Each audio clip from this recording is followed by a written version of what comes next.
Φίλες και φίλοι, γεια σας, καλώς ήλθατε στο κανάλι μας.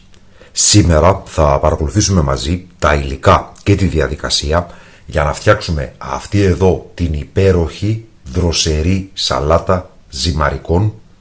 Μια σαλάτα η οποία χωρίς υπερβολές αποτελεί ένα υπερπλήρες γεύμα.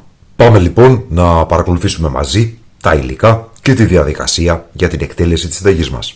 Σε αλατισμένο νερό θα βράσουμε σύμφωνα με τις οδηγίες του πακέτου 250 γραμμάρια ζυμαρικά.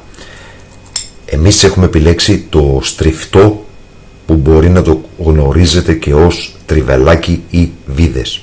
Και μέσα στην ίδια κατσαρόλα θα προσθέσουμε 200 περίπου γραμμάρια καλαμπόκι. Τώρα τα υλικά είναι κατά προσέγγιση, δηλαδή αν σας αρέσει το καλαμπόκι μπορείτε να βάλετε περισσότερο, αν δεν σας αρέσει λιγότερο ή και καθόλου. Μπορείτε όμως αυτά τα δύο να τα βράσετε μαζί για οικονομία και χρόνου και ενέργειας. Θα τα βράσουμε λοιπόν σύμφωνα με τις οδηγίες του πακέτου των ζυμαρικών και στη συνέχεια θα τα στραγγίξουμε. Τα ζυμαρικά μας μαζί με το καλαμπόκι μόλις έβρασαν, οπότε τα σουρώσαμε και θα προσθέσουμε λίγο ελαιόλαδο και με ένα κουτάλι θα τα ανακατέψουμε.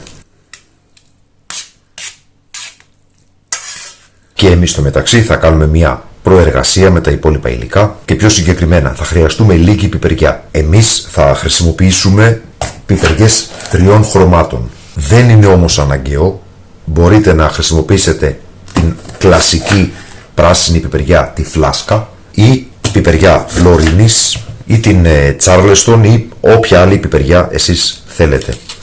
Θα χρειαστούμε περίπου μία πιπεριά, γι' αυτό εγώ έχω κόψει το 1 τρίτο από 3 διαφορετικές πιπεριές. Θα τις καθαρίσουμε λοιπόν και θα τις κόψουμε σε κυβάκια, αφού προηγουμένως τις κόψουμε σε λωρίδες. Αυτό εδώ καλό είναι να το αφαιρέσετε, είναι μαλακό, δεν θα δώσει ωραία υφή μέσα στη σαλάτα.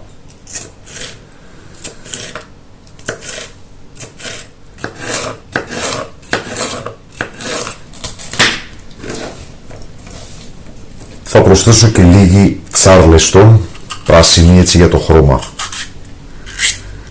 Η πιπεριά είναι από τα λίγα λαχανικά που μου αρέσουν πάρα πολύ.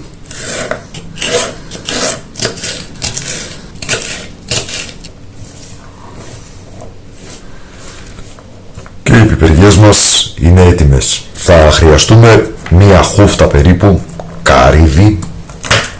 Μπορείτε να βάλετε και καρύδι πεκάν ή καβουρδισμένο κουκουνάρι. Θεωρώ όμως ότι η πιο απλή, πρακτική και οικονομική λύση είναι το ελληνικό καρύδι. Αυτό που θα χρησιμοποιήσουμε και εμείς. Το οποίο θα το χόνδρο κόψουμε. Το καρύδι αυτό είναι περίπου μία χούφτα. Μπορείτε να βάλετε περισσότερο ή λιγότερο ανάλογα με το τι σας αρέσει. Και θα συνεχίσουμε με λίγο μπέικον, περίπου στα 100-120 γραμμάρια, το οποίο θα κόψουμε περίπου στο 1 εκατοστό, σε αυτό το μέγεθος που βλέπετε. Μπορείτε αντί για μπέικον να βάλετε καπνιστό μπέικον ή ό,τι άλλο θέλετε εσείς. Και τέλος θα χρησιμοποιήσουμε λίγο κοτόπουλο που έχουμε ψήσει. Μπορεί να είναι το κοτόπουλο που σας περίσσεψε από ένα γεύμα, όπου φυσικά θα αφαιρέσουμε την πετσούλα. Όχι γιατί είναι θέμα υγείας, την πετσούλα την τρώμε, απλά δεν θα έχει ωραία υφή μέσα στη σαλάτα, οπότε θα τη φάμε ξεχωριστά την πετσούλα όταν κλείσει η κάμερα.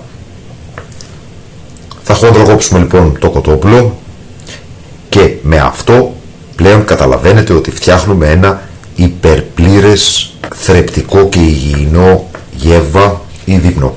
Και εμείς στο μεταξύ θα τσιγαρίσουμε το μπέικον. Θυμίζω περίπου στα 120 γραμμάρια, χωρίς να προσθέσουμε λιπαρή ουσία στο τηγάνι. Το λίπος από το μπέικον είναι από μόνο του αρκετό. Θα το τσιγαρίσουμε λοιπόν μέχρι να πάρει ένα ωραίο χρώμα. Έτοιμο και το μπέικον. Σε ένα βαθύ μπολ ή σαλατιέρα θα βάλουμε περίπου 3 κουταλιές της σούπας μαγιονέζα. Εμείς θα χρησιμοποιήσουμε μαγιονέζα light γιατί μας αρέσει περισσότερο η γεύση και βέβαια θα βάλω και λίγο παραπάνω. Εδώ έχουμε μία κουταλιά μέλι, το οποίο όπως βλέπετε είναι παχύρευστο. Θα το βάλουμε για 10 δευτερόλεπτα στο φούρνο μικροκυμάτων ώστε να έρθει σε ρευστή μορφή. Το μέλι μας είναι πλέον σε ρευστή μορφή. Θα προσθέσουμε μία κουταλιά μουστάρδα.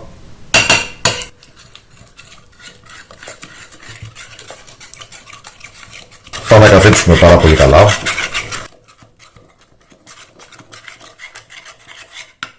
Ενσωματώνοντας λίγες σταγόνες ξύδι μπαλσάμικο και λίγο ελαιόλαδο.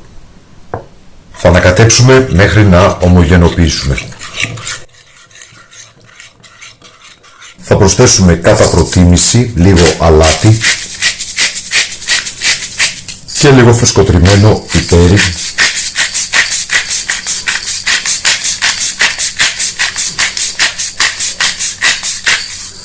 Ένα γρήγορο ανακάτεμα και το πρώτο υλικό που θα προσθέσουμε στη σαλάτα μας είναι τα ζυμαρικά με το καλαμπόκι.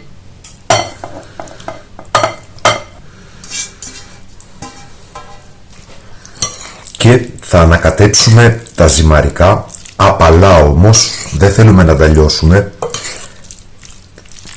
Θέλουμε απλά να βραχούν όλα από τη σως. Άρα λοιπόν κινήσεις από κάτω προς τα πάνω.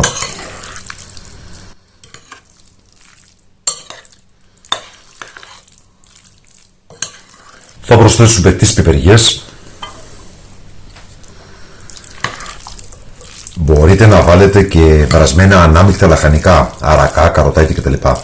Επίσης στη σαλάτα μπορείτε να βάλετε ντοματίνια, αλλά θα διαλέξετε ντοματίνια μικρά και δεν θα τα κόψετε, θα τα βάλετε ολόκληρα, γιατί αν τα κόψετε θα ελευθερώσουν τους χυμούς τους και η υφή της σαλάτας δεν θα είναι πολύ ωραία.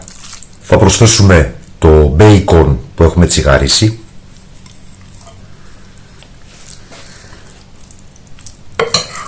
Ανακατεύουμε.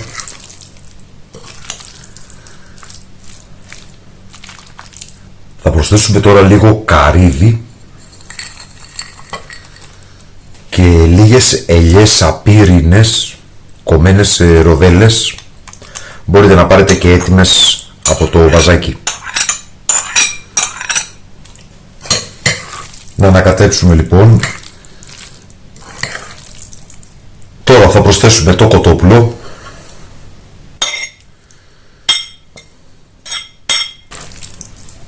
Και τέλος λίγες νυφάδες παρμεζάνας. Βέβαια οφείλω να σας πω ότι αντί να αγοράσετε τις πανάκριβες νυφάδες παρμεζάνας, μπορείτε να αγοράσετε ένα ωραίο κομμάτι ελληνική γραβιέρα από την Άξο, να την ψιλοκόψετε και να προσθέσετε γραβιέρα ή οποιοδήποτε άλλο τυρί της αρεσκίας σας.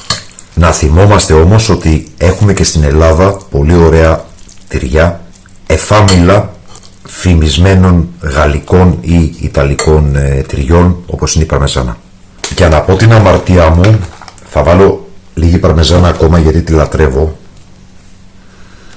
Στο σημείο αυτό θα θέλαμε να σας ευχαριστήσουμε που υποστηρίζετε το κανάλι με την εγγραφή σας, πατώντας το καμπανάκι για να λαμβάνετε τις ειδοποιήσεις, πατώντας like, κοινοποιώντας το σύνδεσμο του βίντεο στα μέσα κοινωνικής δικτύωσης, πατώντας hype και βέβαια με τα σχόλια που μας γράφετε, με τις ερωτήσεις και τις απορίες σας. Όπου ακόμα και ένα emoji, μια απλή χαμογελαστή φατσούλα, βοηθάει πάρα πολύ την ανάπτυξη του καναλιού μας. Και η δροσερή σαλάτα ζυμαρικών, πεντανόστιμη και υγιεινή, είναι έτοιμη για να σερβίρουμε και για να απολαύσουμε.